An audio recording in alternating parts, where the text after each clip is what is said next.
Listen up, people. Manscaped have done it again. This time, it's the Chairman Pro, giving you a clean, close shave.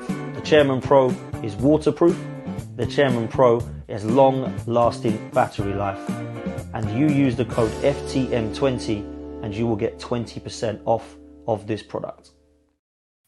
Yes, big up, people. Hope you're all doing well. Good afternoon, good morning, good evening, wherever you're listening to around the world. Big up to every single one of you. Thank you so much for all of you for joining last night's show. The Arsenal roundabout was lit. Egal sticking up for the Cronkies. Me, Kenny, Ken, Brandon, all coming for the Cronkies. And Tosin sitting there balanced as ever in the middle, understanding everybody's side. So please make sure you go check that one out. Me and Egal getting very heated at one stage over the Cronkies and the ownership and what they've done since they've been the owners of course, Arsenal. Make sure you do me a favor. Once you've checked that one out, make sure you hit a like and a subscribe on this one. Make sure you hit the like and subscribe for all. And make sure you are definitely subscribed. We're getting close to 30k. Which is incredible. You guys are absolutely flying. So please make sure you hit the subscribe button. That is the important button. Make sure you hit the like on this video. And make sure you do us a favor and check out manscaped.com. Support the sponsors of the channel because they've been phenomenal for us. They've been fantastic over the last couple of months. Manscaped for us. And a lot of you have been getting your 20% off using the code FTM20. FTM20 will get you 20% off from the Manscaped products. The Chairman Pro is the one that we are promoting at the moment. If you don't have a beard, get the Chairman Pro. If you do have a beard, get the Beard Hedger. And of course, they've got other products on there for below the belt as well. The Lawnmower 5.0. They've got the Beard and Balls package at the moment as well, which is going on for Christmas. So please make sure you do not miss out on the 20% that you get off because it's a really good price at the moment and everyone's got Manscaped. So you've got to be joining in with the fun. 20% off is superb. FTM20 in time for Christmas. Manscaped.com. You can go and get the link in the pinned comments if you're watching live, or if you do go to the description, you'll see it there as well. And that'll take you straight through to the website and you'll already have the 20% off. So please make sure you do that after this video. Manscaped.com is the way forward. We're going to be talking about a few things today, but before we do that, big up to every single one of you that is in the chat. AJ, Shane, Jack, Mum, Helsinki, Alan. Who else is in here? We've got James, AFC 1404. What a name. Carol, big up to you. Akshat. We've also got Yadev as well. And everyone else that's watching and listening live that's not currently in the chat or that's watching and listening on catch up. What we're going to go into today is transfer rumours. We're going to talk a little bit more about our upcoming fixtures that's coming up. We're also going to talk about what's happening with the Edu replacement, if there's anything on that, if there's any news on that. And then we might throw some questions to you guys as well to see where you are at and what you're thinking right now as we come to another international break that's finished. And we haven't got another one till March, people. I actually enjoyed this one more than any of the others. And I think it's just to do with how Arsenal are playing. I needed a break from it. I wasn't enjoying watching it. And I hope now that we've had a break, we have a bit of a reshuffle, a bit of a rethink. And we go now with a fully fit squad into what is going to be a very, very tough run of games, because a lot of people will look at the easier fixtures that we've got, but there is literally no break now until March. So we're going to be playing from now until March, pretty much 3 or 4 days. We're going to have a game of football, which is great, right? Because that's what we want as fans. We want to be playing all the time. There's a lot of people that say that they want breaks and they want one game a week. I remember saying a few years ago, I'm quite looking forward to 3 o'clock games, one game a week. And actually, it weren't great because you'd have a whole week of, lose a game of football, you've got to wait a whole week until you can win again, which isn't great. I mean, it's hard enough at the moment trying to win games of football, but when you actually do win a game and then you lose a game and then you've got to wait a whole week to try and win another one, it ain't good. So that's where I'm at. So make sure you do me a favor, people, hit that like button. Make sure you hit subscribe. Make sure you go check out last night's stream and show as well. And let's get into it. Okay, the transfer rumor of today is Arda Güler from Real Madrid has been linked, people. The 19-year-old is at Real Madrid, but he's not getting the game time perhaps that he'd like. They've obviously got an unbelievable amount of talent there at Real Madrid. They've got Kylian Mbappe now, which means that Vini Jr. and Rodrigo have been in that side, trying to work how they can work best with Kylian Mbappe in the 9. They've also got Jude Bellingham playing in the position that Arda Güler plays. They've obviously got the wide areas of Mbappe, Rodrigo and Vini Jr. where he can't get game time as well. And in the midfield, if he was to drop a little bit deeper, they've still got Valverde in there. They've got Camavinga in there. They've got Luka Modric in there. They've got Tchouaméni in there. It's a packed out midfield. So if you're trying to shift and and change play is quite hard with the amount of quality that they've got at Real Madrid. So again, this is looking like a player who could be on the move. And Arda Güler, I don't know much about. I know Miguel has spoken about him quite a lot and has suggested that he'd be a fantastic signing for Arsenal. I haven't seen enough about him. So let's try and take a little bit of a further look, shall we? At the moment, it is being suggested that we are massively keen on talking to the representatives of Arda Güler. I don't know how to say his surname. I don't know if it's Arda Güler. I don't know if it's Arda Güler. And you want to try and get a bit of Turkish on me. But that's how I say it. Arda Güler. I don't know if that is 100% how you say his surname. I don't know much about him, people. I know about as much as you guys. I've seen him in the Turkey team. I've seen him in the Euros, and I thought he looked pretty good. I don't think that he is a player that is going to be guaranteed to come into Arsenal and light it up, but certainly is a talented boy and one that we are now being linked with. According to reports, we are interested in signing Arda Güler and have contacted the player's entourage. We've also contacted Real Madrid to be informed of his situation. Arsenal see parallels here between Arda Güler and Martin Odegaard and will try to repeat the operation. Now, what that means is, for those of you that have been living under a rock, we got Martin Odegaard on loan. He was a wonder kid, if you remember, over from Norway. He was 15, 16. He signed for Real Madrid and everyone went, whoa, he's going to be unbelievable. And he never quite hit the heights. He never really believed that he was going to get a first-team place at Real Madrid, so they loaned him to us. And if I'm honest with you, I thought it was an okay loan. I didn't think it was outstanding. I didn't look at him and think, wow, he's going to be our Dennis Bergkamp type player.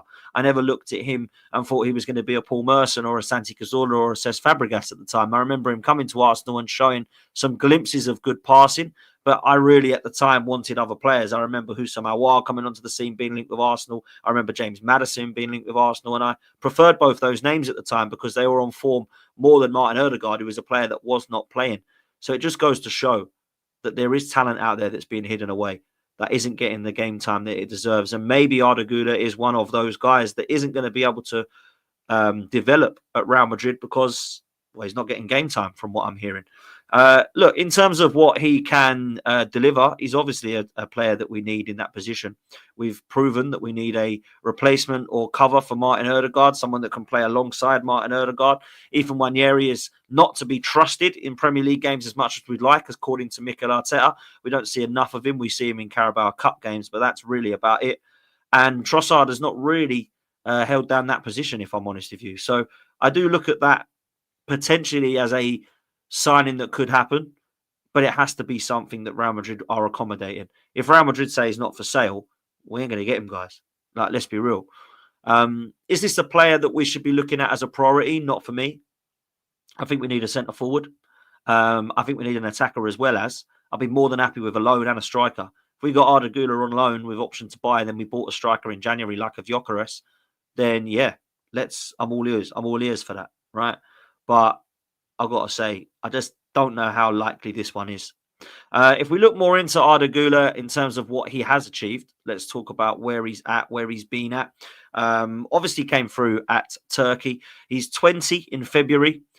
He's only 5'9", so he's quite nimble, but he's very, very talented on the ball from what we can all see from when he lit up the Euros and how good he's been for Turkey. In Fenerbahce, youth career, couple of years pre-COVID, then into COVID, got into the senior team, scored 7 goals in 32 appearances, is mostly an attacking midfielder, but sometimes does play on the wing as well. So that's why it's been hard for him at Real Madrid, because the width and the attack that they have, he's just not going to get a look in with the likes of Vinny Jr., Mbappe, Bellingham, Rodrigo. It's going to be very difficult for him to hold down a first-team position, as it is for a lot of the players there, to be fair, at Real Madrid. But after scoring 7 for Fenerbahce, he was noticed as a 16, 17-year-old, was scouted, and Real Madrid pulled the plug on it and said, let's go and get this 18-year-old, as he was at the time, and sign him for Real Madrid. He's only played 18 times for Real Madrid since 2023. He has scored 6 goals. He has been a player that's lit up for club, but also for country.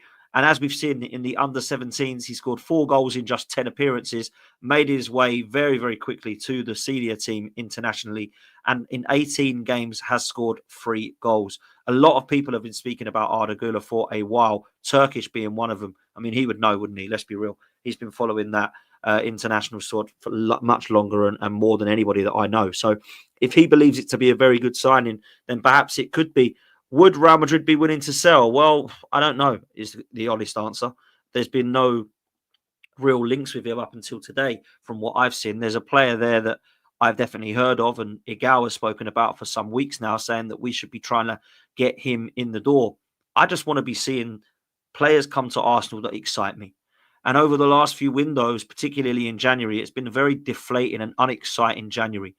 You know, the January transfer window is just the month of January to me. It's never been an exciting one. I can think of 2 or 3 players that have come in the last 2 decades that have excited me. Arshavin was one.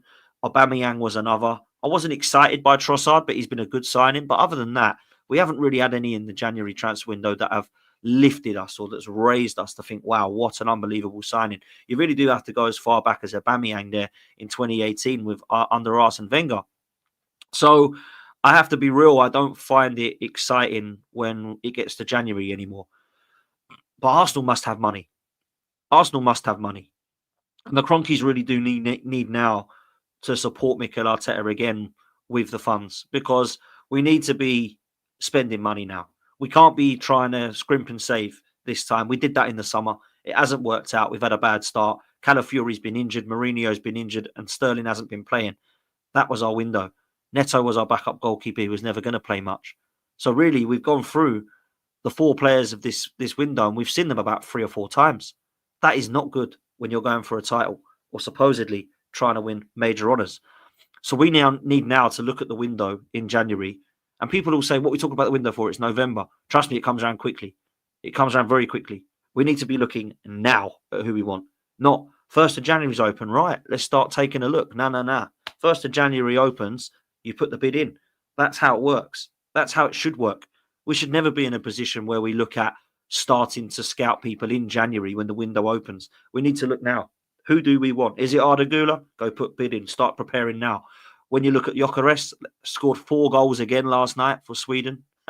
4 goals. Yeah, they played someone crap. Who cares? I don't see everyone else scoring 4 goals every week. You know, every time this guy scores a goal, it's like, yeah, but who are they playing? Yeah, but it's the Portuguese league. Yeah, but that team they played were rubbish. And then he does it against Man City. Yeah, but Man City are not good at the moment. Like, this guy can't win, man. He's literally scoring goals left, right, and centre. In the Champions League, he was scoring in the Europa League. He scored in the Portuguese league. He scored in the English Championship. He's scoring for Sweden. And still people are unsure. Crazy. Oh, Azerbaijan is who they played. There we go. I don't care who they played. It does not bother me who they play. Beat the teams in front of you and score goals. And he didn't just beat them. He dominated them. He smashed them. He cooked them. He destroyed them. And he got 4 goals. Again, crazy. This guy is balling out. He really is balling out. And I want him. I want him badly. I know there's a release clause of 85 or 84 million. Some people are saying that's now gone down and you can get him for 65 million. Go and do it then, because we paid that for Havertz. So go and do that. Go and get him, man. Go and get him. And when I look at the players that we are being linked with and the players that we should be linked with, there's a bit of a difference. Like Arda Güler, let's just be real. He would be a good signing. A lot of people will say that would be a good signing, right? I think he's young. He's talented. He can play in a number of positions. He's clearly got creativity. I've seen some of the goals that he scored. Of course, you look on YouTube and it makes everybody look like Zidane, right? You've got to be careful with that. But he does look a talented boy. He does look talented. I don't want to be seeing anybody that comes in at Arsenal that doesn't excite me anymore. We're not at this process level where we get a 15, 16-year-old that comes in from Manchester City that's going to be good in 5 years' time. I don't want to see a 19-year-old that's going and playing over in Brazil. If they're playing for Real Madrid like Arda Güler is, all good. Attacking midfield is an option that we need. Let's go and get Güler or Florian Wirtz. Let's make sure we're looking at a couple of these players. I don't want to be seeing the likes of us linked with players that someone has scouted in Argentina. I don't want to be seeing that. That's just not something that excites me at all. Let's see one of these two come in. Let's see us linked with the players that we want up top, that everybody's been crying out for how long now? At least 2 seasons. If we want a defensive midfielder because Partey and Jorginho are not going to be around, cool. Go and get Zubimendi. If we need a winger, go and be in link with the players like Kvaratskhelia. It's time. It's time now. We're so close. So close. But unfortunately, it's not just them that we're being linked with. There's a lot of other players that are being linked with Arsenal, as ever. And some of them, they make you shrug your shoulders. Some of them we're not sure about, right? Some of them we're like, do we really want this player? Do we know much about this player? Is it someone that we want? Well, if I'm honest with you, I'm not an ITK, so I can't tell you who should and who shouldn't be coming to Arsenal. But there has been links with people that I've never heard of, if I'm honest with you. Let me share this one with you. Has anybody heard of this guy? Let me share the screen. This is exactly what I don't want to be seeing at Arsenal anymore, by the way. I understand we have a scouting system. I understand that we've been looking at players all the time. But when I look at this guy, I don't know who he is. But apparently Arsenal and Chelsea have been closely monitoring the Sao Paulo wonder kid, William Gomez, 18 he is, ahead of a potential transfer. That's from Caught Offside, who understands, look, it's not a very reliable source, of course, right? But who is William Gomez? Does anybody know who William Gomez is in the chat? Is there anyone who has a clue who that guy is? Because for me, I've never heard of him. Now, it's great if you want to go and get a wonder kid, but get him alongside someone else. I do not want to be seeing somebody that I've not heard of being linked with Arsenal now. This is not what we are about. Like, that is just not what we need to be doing 5 years in whilst we spent £700 million. I don't want to be seeing players like this linked with Arsenal anymore. Like, I've had enough of the Marquinhos of this world. I've had enough of us bringing in talent and we don't actually get to see it at all. How many times have over the years we done that? I remember when we bought Austin Trusty. Oh, he's going to be good in 5 years. And it never happened. So Arsenal have been doing this for years, by the way. This is not an Arteta and Edu thing. I remember seeing Lupoli. I remember seeing Quincy Owusu-Obey. I remember seeing Fran Merida. I remember seeing, who else has there been? Jerome Thomas. I remember Jermaine Pennant and David Bentley coming through. Those should just be happening in the background. Like, if we get William Gomez, brilliant. That's fine by me. Let's see how he does. But we're going for a title. He is going to help us in the Carabao Cup games, you know, with Ethan Ranieri and Lewis Skelly. I need to see better than that. Like, I really need to see better than that. So that's the way I see it, man. That's the way I see it. We're being linked with attacking midfielders when we still need a striker. That tells you one thing, people. We ain't getting a striker in January. That's what it tells me. I'll be stunned if we get a striker in January. Absolutely stunned. I don't think Gyökeres is on the wanted list by Arsenal. I don't think Isak is available until the summer. Sesko signed a new deal, and I don't think he's available until we look at approaching them again in the summer if that's the guy we really want. I don't think there's going to be any other signing outside of those three names like Marmoush from Frankfurt or Jonathan David from Lille. I don't expect any of those guys to come in, and there's nobody in the Premier League at the moment that I look at as Arsenal signing. So what does it mean? Probably means Arsenal are not going to get one. That's probably what it means, unfortunately. I imagine that is what it means. And that's a shame because Arsenal are so desperate for a striker right now. It's quite scary. It really is. And the other thing that we've got to be realistic about and understand is we haven't really got a board at the moment that has an idea of who's doing what. Because Edu's walked out. He's given the reins to someone who was helping him alongside him. And he's now in charge with Arteta and who they bring in January. So we've got no real understanding. Now, don't get me wrong. I'm sure they're working behind the scenes to bring in somebody to replace Edu. Trust me, they will be. But I don't think it's anytime soon. I don't think we'll be looking anytime soon thinking, let's get this guy in now so he can help us out in January. I think they're taking the time with it. I really do. The latest is Luis Campos. He is the latest that's been linked with Arsenal to replace Edu. He's the one that a lot of people are saying would probably excite them most. Luis Campos has been approached by Arsenal to take over from Edu. Arsenal's interest has been driven by Mikel Arteta, while Campos has long held an interest in working in the Premier League. Look, he's done a good job over at PSG, of course. He's got experience. He's not coming in as someone who doesn't know what they're doing. Mikel Arteta's got links with PSG. Not that I believe there's a link that goes that far back. There's been a lot of names, hasn't there? There's been a lot of names. A lot of people talking about who should come in, who needs to come in. I just want someone who knows what they're doing with experience. I don't want one of Mikel Arteta's mates. I don't want it to be Thomas Rosicky or Per Mertesacker.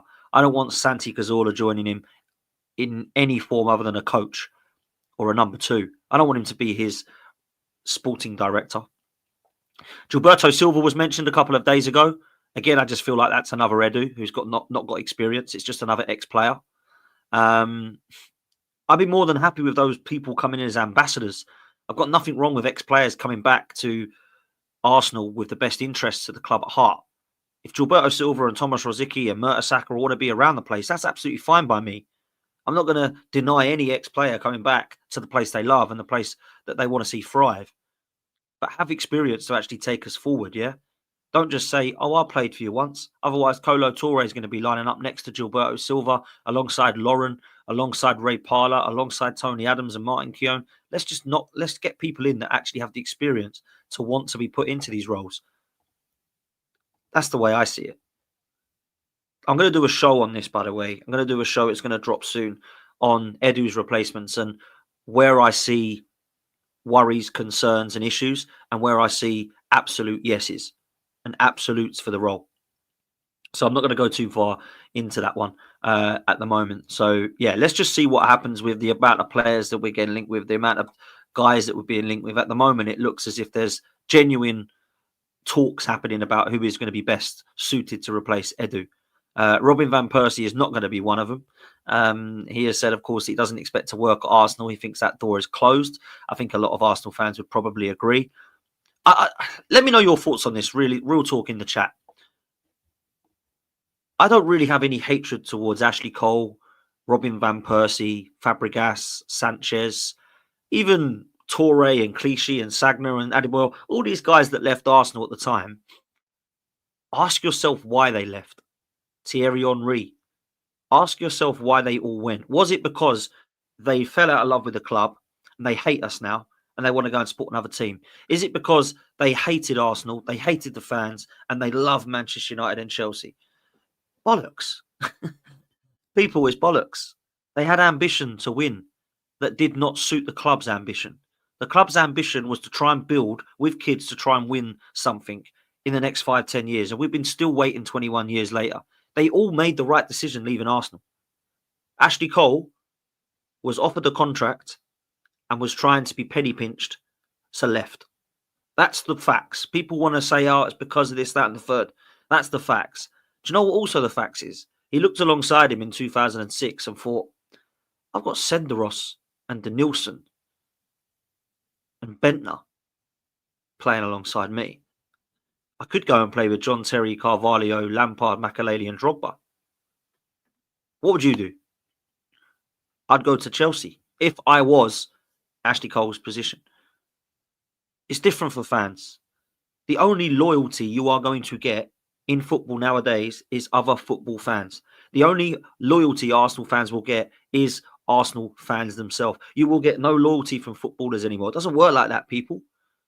They are not interested. You think all of these guys are going to come over to Arsenal now and go, right, this is my home. I'm here forever. And yeah, when I'm 90, I'll still be here. No, it doesn't work like that, man. Saliba doesn't love Arsenal. Saliba's happy for now. Saliba will be a Real Madrid player. And people will hate on him and go, oh, he's a scumbag. He left the Arsenal. Yeah, he's probably going to leave the Arsenal just like the others did because we haven't got the ambition under this ownership to win. We're only happy to get Champions League football, compete. We're just happy to take part now. That ain't the club that I used to be supporting and love. We used to have to win everything. Now, in Europe, it was different. I know back then we only won against Parma and we won in the Fairs Cup. But I look at it now and think, where are we at with an ambitious owner? We've got an unambitious owner, man, that doesn't care about people beneath him. The Artetas, they just stay. He'll stay for a long time. Edu, he's walked, but they'll get someone in. They'll sell them the dream, just like they sold us the dream. We're going to have a beautiful stadium. We're going to compete. We're going to get different stuff around the stadium. We're going to do it up. We're going to refurb it. We're going to have virtual reality around the ground. We're going to get pictures and paintings. We're going to bring everyone together. There's going to be a telepathy. We've done with the Rams. We've done with the Colorado Rapids. We've done with the Nuggets. Now it's Arsenal's turn to win. When? When are we going to win then? Because our stadium, we want to expand it so we get more money. We want to refurb it. When are we going to do that? When are we going to do that? It's got to be this year, man. It has to be this year for me. It absolutely has to. That's genuinely where I'm at. It's frustrating as hell, but it's the way that we are. Other bit of news as well I wanted to share, because I actually quite like this. Not a lot of people like this, by the way. Let me know your thoughts. This could be one of our kits next season. I actually quite like it. Not a lot of people like white because it reminds them of Spurs, but that's not Spursy. If it was Spursy, they'd probably change the logo like they have this year. Has anyone seen that? They've changed the logo from literally a chicken on a ball with Tottenham Hotspur, and now they've got just a chicken and a ball. Dear me. Someone needs to be sacked in their branding team, I tell you that. But I don't mind that. I don't actually mind that. I think it's got the colours that's needed. I like red and white because that's what we are. And if I'm honest with you, I love the Adidas badge and I love the cannon. I prefer that than I do the actual badge now, which is mad because I always preferred the older badge anyway.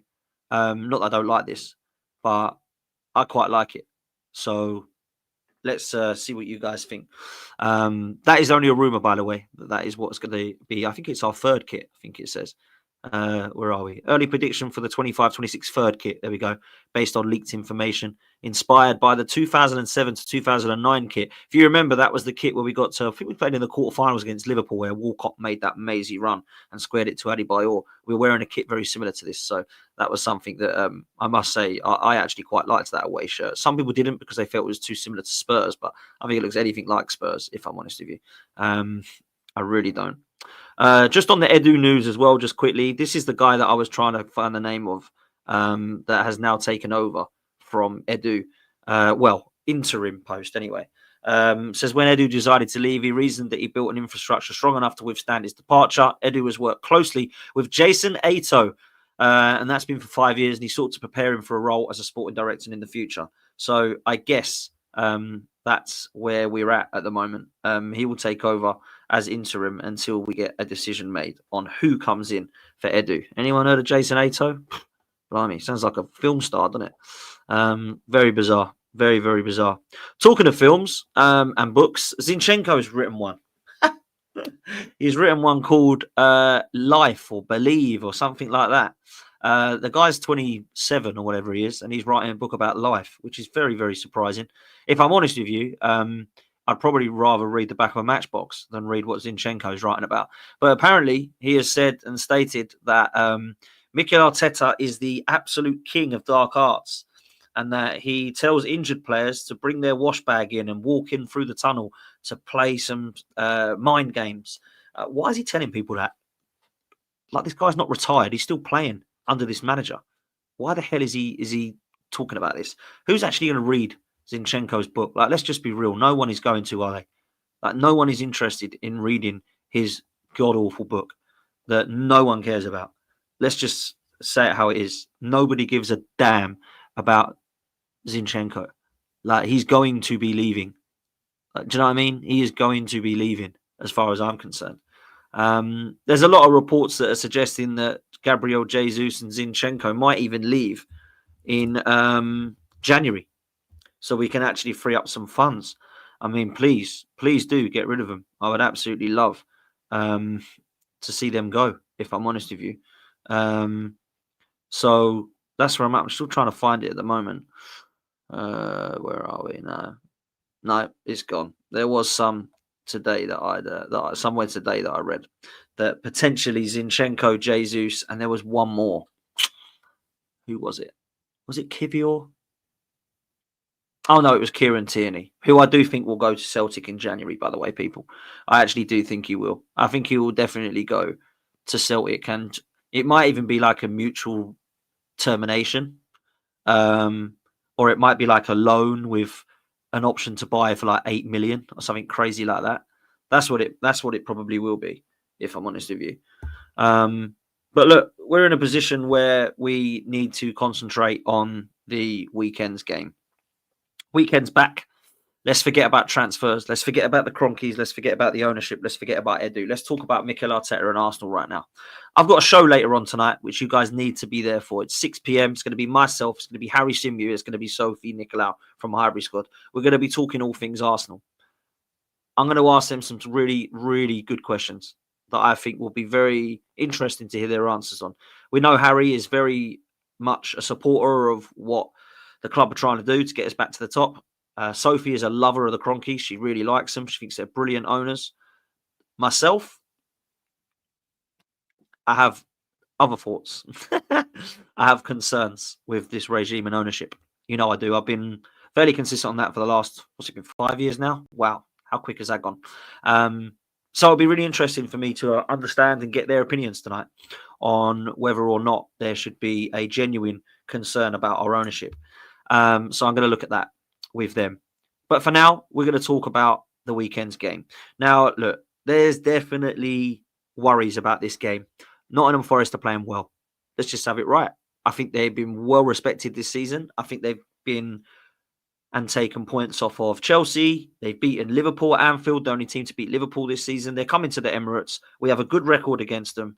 But last season, first game of the season last season, it was Saka scored one of the goals of the season for Arsenal. We beat them 2-1, but we were very, very fortunate at the end not to concede. And it could have been 2-2. And I'm going to be really brutally honest with you guys. I think we're going to drop points at the weekend. I think it's going to be another draw. I can see Forest taking something from us because I think they're going to pose a massive threat. I think defensively, they're fantastic. Iana's been brilliant. Matt Sells has been brilliant in goal. Murillo's been superb. Milenkovic, for me, signing of the season so far, outstanding. I think they've got pace on the wings in Hudson-Odoi, Elanga, Morgan Gibbs-White, Chris Wood firing in. And they've still got people to bring on like Taiwo Awoniyi. They've still got players in midfield to bring on that do a job for them, that can see out games like Ryan Yates and players like that. I've got respect for Forest. I've got to say it. I've got respect. You know, Boston in the chat saying, "Oh, stop it, Dan. You don't want to hear it." But I've just got to be real. I think they're playing better than us. I think they're playing better than us. So I think Arsenal could drop more points, which is why I put it in the title. And I think we'll drop points against Forest, and I think we'll drop points against Sporting Lisbon, and I think we'll drop points against Fulham. I think the other games will win. Will that be enough? Well, that means we're dropping 4 points from now until the 1st of January in my eyes. I think we'll beat West Ham. I think we'll beat Man United. I think we'll beat Ipswich. I think we'll beat Brentford. I think we'll beat Everton. I think we'll beat Palace. I do. I think we will. So I think we'll win them 6. And that will be interesting to see where we're at then, because that's a proper run. Go on that run where you've not lost. Yeah, we've dropped points in those games, but I think we will drop points between now. Look at that. Someone's calling me negative for saying we're only going to drop 2 games till the new year. Oh, my God. Okay, yeah, we're going to win every single game for the rest of the season, and we're going to win all 4 trophies.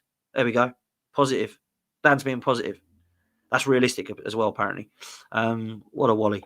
Anyway, let's take this super chat from Lawrence. I hope you're well, bruv. Says, Dan, let me ask you, Guna to Guna, if Arteta fails to win anything this season, does he get fired or does the process continue for another year? He should get fired, but he won't get fired because he will be in the top 4 and that is good enough for the Cronkies. So they will keep him and he will sign an extension for at least another 3 years. So Arteta's staying whatever, Lawrence.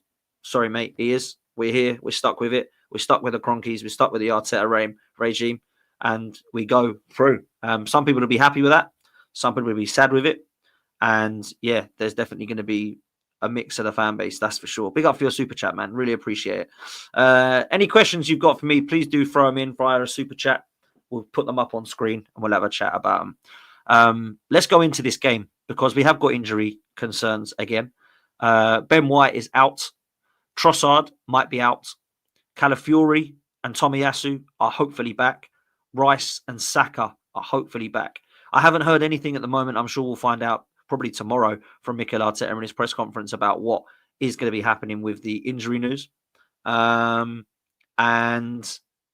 yeah, I think there's going to be a worry or concern about a couple of them, fitness-wise, I suppose, not just injury-wise, not in terms of like, oh my God, they're going to be out for another 6 weeks. Ben White's the only one I think that's out long-term now. Everybody else is pretty much back.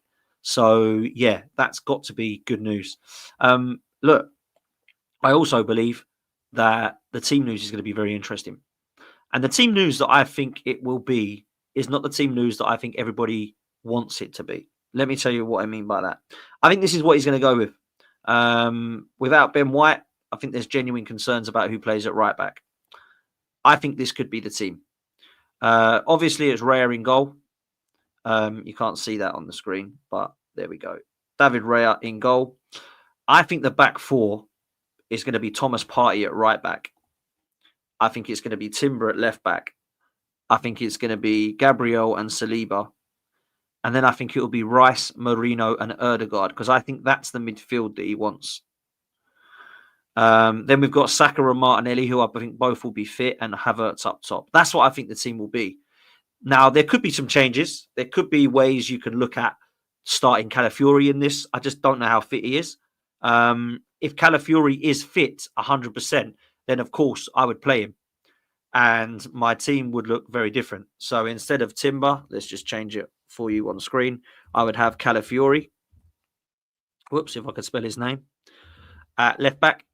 At right back, I would have Timber, who, by the way, was playing brilliant for Holland from what I hear.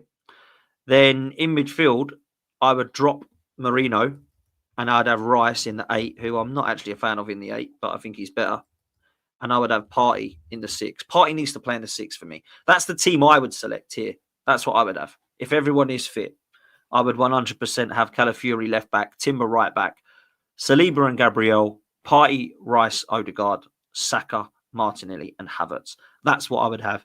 Wanyeri can be there to come on. You've got Lewis Skelly. Then you've got, hopefully back now, fit Tomiyasu, Calafiori, Zinchenko, Jesus, Sterling, all these guys on the bench. That's what I'll be doing. Now, I actually don't know that I'm happy with that midfield three still. And if you remember back to last season, everyone was crying out for that. Everybody wanted to see Partey, Rice and Odegaard. They were like, this has to be the trio in midfield. It has to be these three. When I've seen it, which has been very, very little, it's Rice that's my problem. I think Partey's brilliant in the 6, but I thought this season he'd be kind of rotating. Odegaard's superb in that role. I wouldn't move him. But Rice is an 8. I'm not sure that he is an 8. Now, Kenny Ken believes the opposite. He thinks he's a better 8 than a 6. I'm the other way around.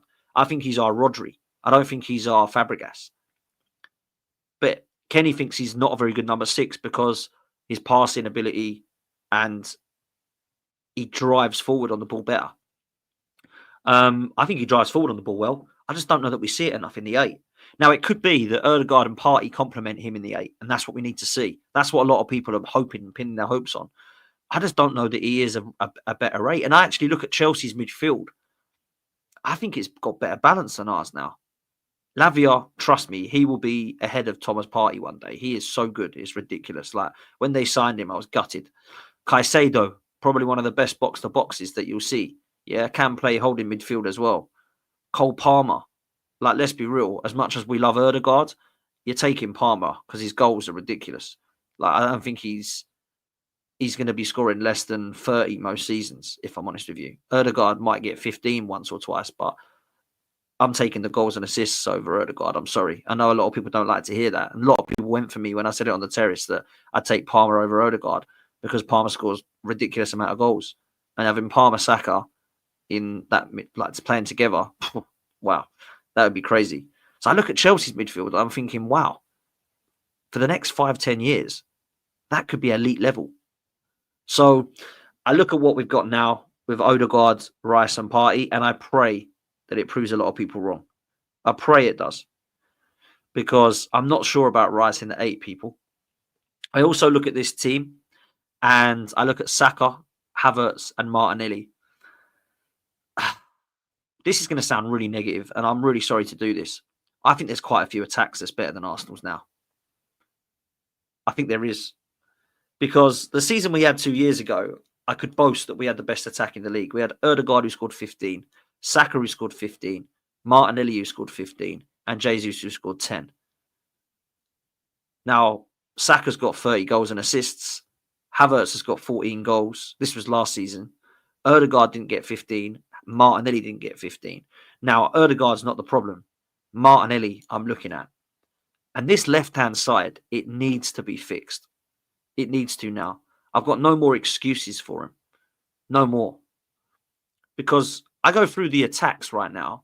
I'm looking at teams up ahead of me now because I've done a little prediction table. Manchester City have got a better attack than us. Liverpool have got a better attack than us. Chelsea have probably got a better attack than us. They definitely have, actually. Aston Villa have probably got a similar attack to us. Newcastle have got a better attack than us. There's only really Man United, Spurs, even Brighton have probably got as good of an attack as us. Fulham, we're better than them. Forest, very similar if you look at it now this season. Brentford, Visser and Buemu, they're scoring. Bournemouth with Semenyo and Evan Nielsen are doing what Saka and Havertz are doing right now. West Ham, Bowen, Kudus. It's a worry, isn't it? It's a worry when you go through it all. It proves we need a striker. Now, when I say we need a striker and a winger, it doesn't mean Martinelli and Havertz need to be sold. I would keep Martinelli and I would keep Havertz, personally. Definitely for another year, anyway, at least. I'd be selling Jesus and Sterling over those two, right? Jesus goes and we bring in Isak or Gyökeres. Sterling goes and we bring in Nico Williams or Kvaratskhelia. That's what I want to be seeing happening. And then we bring in Arda Güler to replace who we haven't replaced in the summer, which was, of course, Smith Rowe. That's what we need to do. They're the next sort of free signings we need. So, yeah, that's where I'm at, man. Gyökeres is the guy I want. Isak's the long-term target I've wanted. Arda Güler or Florian Wirtz would be absolutely the right sort of signings. And Kvaratskhelia and Nico Williams are the other one that we need for the left. So, yeah, I want to be seeing those sort of signings, as I said earlier. That's what I want to be seeing. This is the team I expect to play against Forest. This is the team I want to see play against Forest. Unfortunately, if Calafiori is not 100% fit, which the rumours suggest that he might not be, it will be Timber at left back and Partey at right back. Unless he wants to play Tomiyasu if he's 100% fit. But there's a lot of reports suggesting that both Tomiyasu and Calafiori are back. But how fit are they? We don't know. So players back now. No excuses. Definitely 100% got an opportunity to go on a run now. The fixtures, they're fairly kind. I won't say they're easy. They're easier than what we've had. We've had a brutal start. The fixture schedule's been absolutely mad. And we need now to go on a run big time. Big up to Hooks. Make sure you're subscribed to Halftime Hooks. Hooks is always on this channel, man. So big up to him. Big up to all of you guys that have subscribed. Let's get Hooks up to 5K. He's new in this YouTube world and is flying. So make sure you go and follow him. Another super chat from Lawrence. Big up to you, my bro. He says, Dan, I didn't like it when Van Persie left, but I understood why he did. If you saw shit like Ibue, Chamak and Gervinho coming through the door, you'd want to leave Arsenal. And do you know what? I do not want to get... I don't want to get to a stage where we're bringing players like that in again. And I kind of feel like we have done a little bit. I don't want to be bringing in any sloppy seconds of players. I don't want any more Jesus's or Zinchenkos. I don't want any more Man City players. I don't want any more Willians, David Luiz's, Jorginho's, Sterling's. I don't want any more of these guys coming in. I don't want to look at Manchester United and go, oh, maybe Rashford might come in. That would be good. Let's get Rashford. Or maybe we look at Liverpool and think we could definitely save Darwin Núñez. I don't want any of that crap. No more rejects. No more rejects, please. I'm sick and tired of it. So I'm with you, Lawrence. Big up, man. Appreciate that. And thanks for the super chat, man. I really appreciate that. I'm sick and tired of seeing those kind of names coming in at Arsenal. I don't want to be seeing that anymore. That's enough for me, yeah? That is enough for me. Let's go through some of these fixtures to close. Because I do think that we've got a run now where a lot of rival fans, anyway, are looking at Arsenal thinking we're going to go and win these games. So this is what we've got. Premier League game against Forest at the weekend. As I say, my prediction is that we will drop points here. I just have a feeling that it will be a draw. That does not mean that our season's over and that I'm negative and everyone have a collapse and everyone get booted out the club. It doesn't mean that. They're a good side. I think we will struggle. We've struggled to keep clean sheets at the Emirates. I can see this being 2-2. Let's see what happens. Then we go to Sporting away. This will be a 1-1 draw. I don't think we're beating them. We didn't beat them last time away. They've got Gyökeres, who's going to have to be kept quiet. They've got Diamande at the back, who's absolutely solid. They've got players in midfield that can hurt us. I think this could be a 1-1 draw. Then I think we go on a bit more of a winning streak. I am not accepting anything but a win against West Ham. I'm sorry. Like, we beat them 6-0 last year. They're playing worse than they were back then. I'm sorry. We are beating West Ham. It's just a fact. Then we go at home to Ruben Amorim's Manchester United, who will be a different outfit now. But how different? I still don't think Manchester United have got enough up top to hurt us. Marcus Rashford can have a purple patch on a good day. Amad Diallo, I rate. Garnacho, glimpses. Højlund, glimpses. Xerxes, not enough to impress me yet.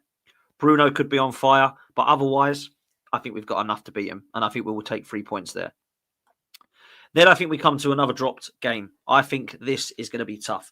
Fulham have impressed me. It's like Arsenal 2.0, isn't it? They've got Iwobi, they've got Leno, they've got Smith Rowe, they've got Nelson. I think it could be a tough game. A tough game. So I would say this is potentially drop points. But after that, I think we're going to winning run. I think we beat Monaco at home. I think we beat Everton at home. I think we beat Palace in the Carabao Cup because that's a must-win game. And I think we do that by playing a rotated squad as well, by the way. I'm looking at players coming into this game like Ethan Nwaneri, Lewis Skelly, Kivior, Tomiyasu. I think players like Jorginho get a game. I think Jesus and Sterling get a game. But I still think we beat Palace. I think the players that have to come into the game might be the Sakas, Havertz and Martinellis and Odegaards of this world. But I do fancy us to still win this game. Then we play them again, but away. But I fancy us there. Palace are not good at the moment. We should not be losing to Palace. So it's another win. Then I think we beat Ipswich at Christmas at home. That's a must-win game. And then we've got Brentford on New Year's Day away, which is a game we normally struggle, to be fair. In the last 3 years since they've been in the Premier League, we have never gone there and blitzed them other than once. We scored in a last-minute winner 1-0 in last November against them. The first season, we lost to them, the first game of the season, if you remember. And the season after that, we were on absolute fire. And we ended up winning 3-0 with a Fabio Vieira screamer.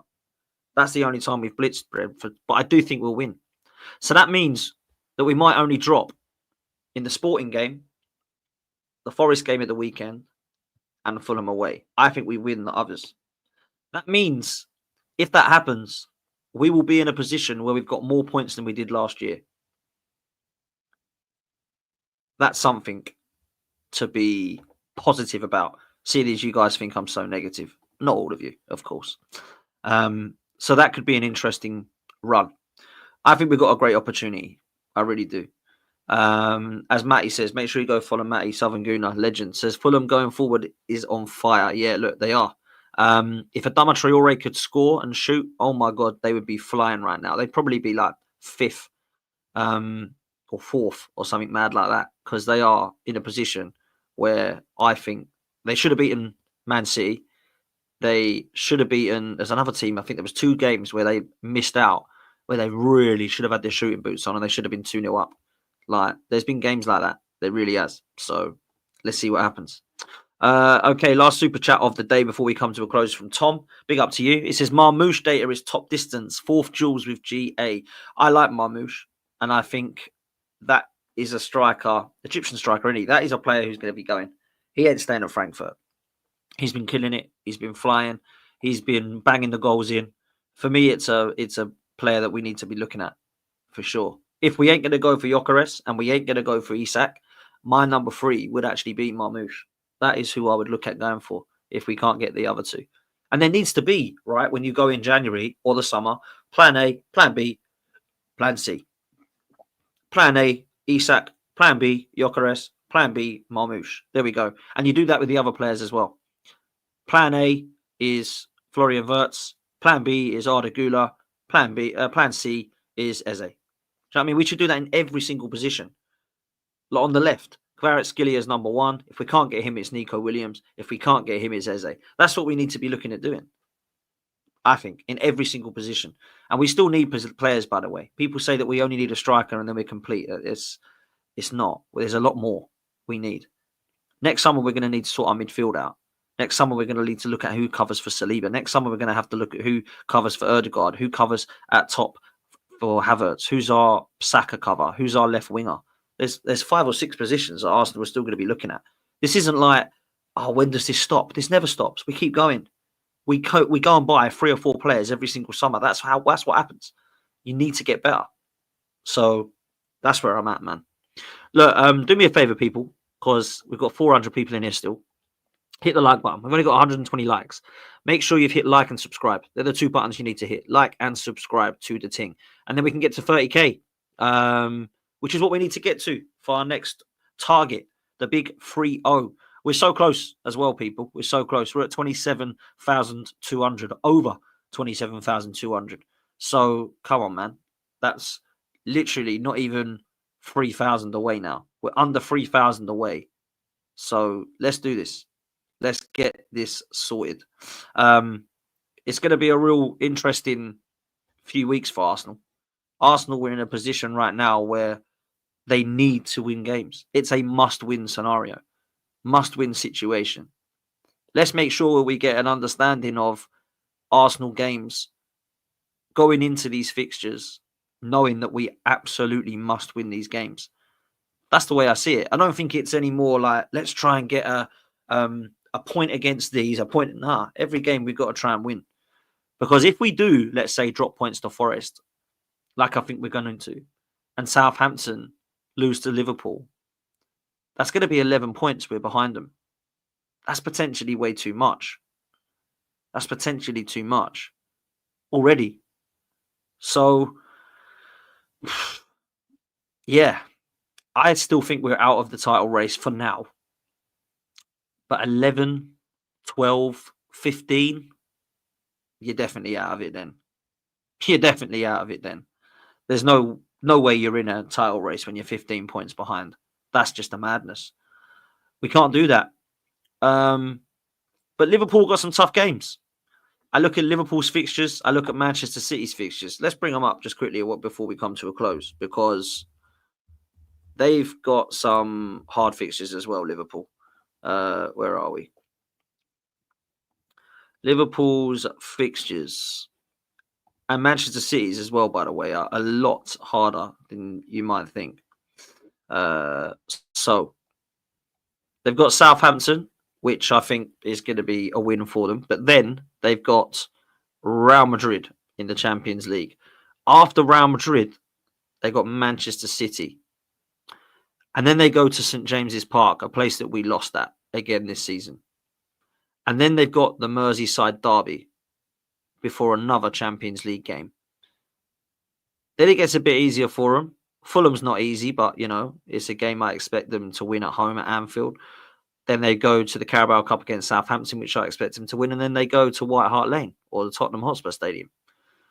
So, look, that's definitely difficult for them, if I'm honest. But what I will say is I expect them to win the majority of them still. I do think they'll slip up. I don't think they're going to go on like a losing streak, though, there. And then you look at Manchester City's, and if I'm honest with you, they ain't too easy either.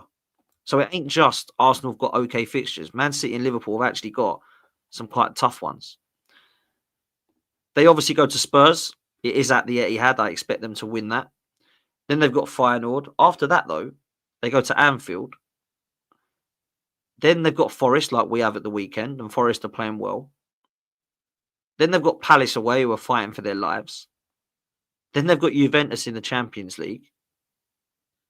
Then they've got the Manchester derby. Yes, it's at the Etihad Stadium, but it's difficult.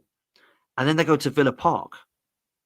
That's all before the run-up to Christmas. I mean, they've got Everton at home. You'd expect them to win that on Boxing Day. But after that, that's quite difficult. Villa Park, Manchester derby, Turin, Juventus, Palace away, Forest at home, and Anfield. That's what they've got coming up after Spurs.